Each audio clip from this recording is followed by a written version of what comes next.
stretch of ocean that has devoured ships, swallowed planes, and erased hundreds of lives without a trace.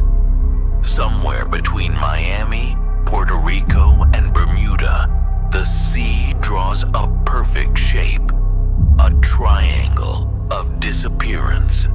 Sailors have feared it for centuries. Pilots whisper its name like a curse, and beneath those endless blue waves, something ancient seems to breathe.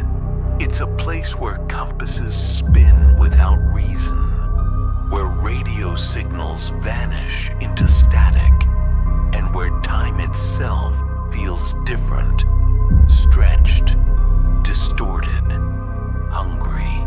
The first stories were dismissed as legend, but then came the wreckage that never surfaced, the flight that vanished mid-sentence, the crews that screamed one last transmission before silence consumed them all. Some call it coincidence. Others call it a portal. But the truth is far darker, because every ocean has secrets, and this one remembers everything it's taken. This is the Bermuda Triangle, the sea that swallows.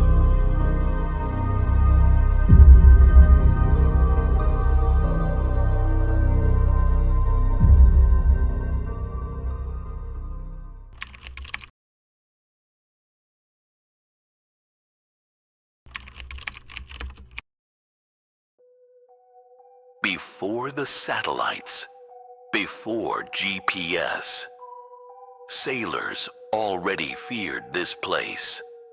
They told stories of compasses spinning without reason, of lights flickering beneath the waves, of voices whispering through the static of radios that shouldn't even work. They called it many things: the Devil's Sea, the graveyard of the Atlantic. But one name would outlast them all: the Bermuda Triangle. A place where the ocean swallows without mercy, and time forgets to move.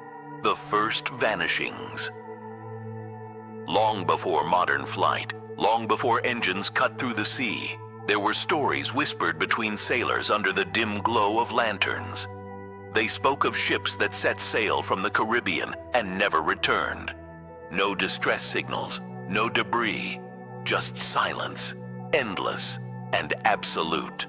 In the 19th century, maritime records began noting these disappearances.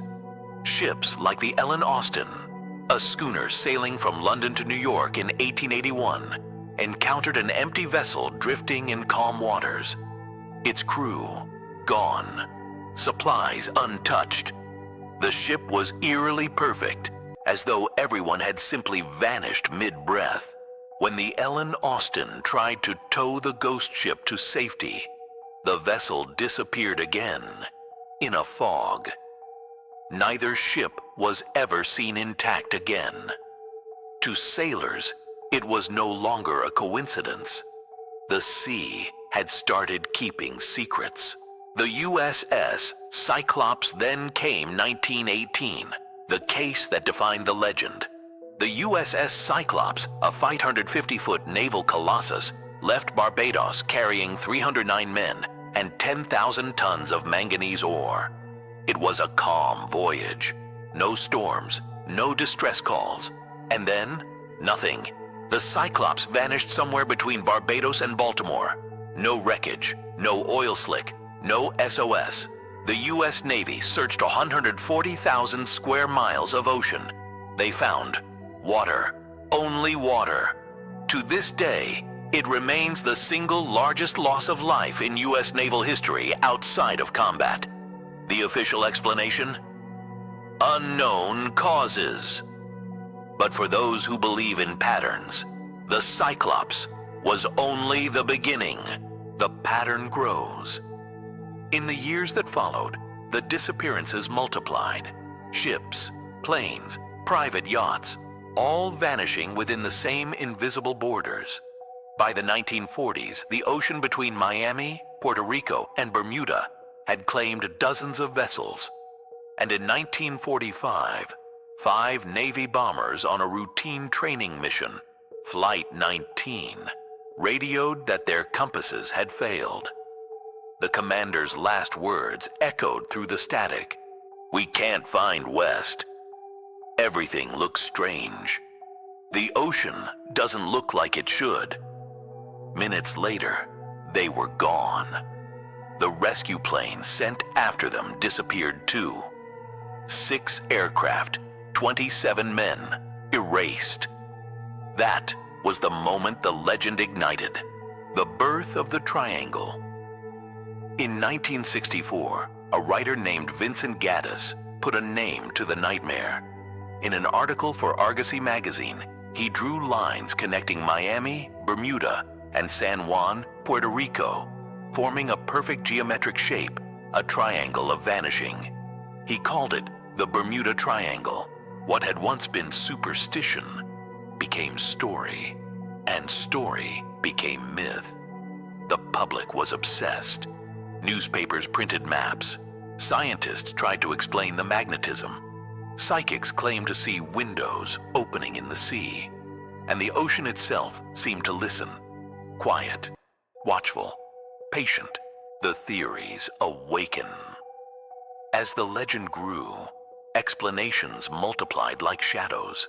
Some said the triangle was home to magnetic anomalies, fields so powerful they bent navigation instruments and warped perception itself. Others believed it was a portal, a gate between dimensions where space and time folded into themselves. And then came the extraterrestrial theories, UFOs rising from the deep, abductions cloaked by storms, entire crews lifted away into the sky. Each idea more impossible than the last, and yet none felt entirely wrong, because for every scientific rebuttal, another vessel disappeared. For every skeptic, another radar went dark. The triangle didn't need to prove itself. It only needed to wait. The ocean that watches those who have crossed it speak of the stillness, a silence that presses on the chest as if the air itself refuses to move. Pilots report seeing mirages of islands that vanish when approached. Fishermen talk about lights beneath the water, drifting slowly, like eyes. And always, there's the feeling that you are being observed, not by man, not by machine, but by the sea itself. In storms, the waves rise higher here. The lightning lingers longer, compasses tremble, and radios hum with voices that sound almost human. Almost.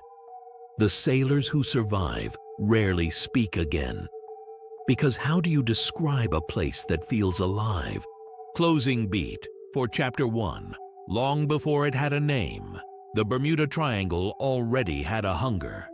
From the Ellen Austin to the Cyclops, from wooden masts to steel hulls, from the age of sails to the age of flight, it has always taken. Science calls it coincidence. History calls it mystery. But the ocean calls it home. And as the waves close over the next lost vessel, the triangle keeps its silence. A patient predator beneath the calmest of waters.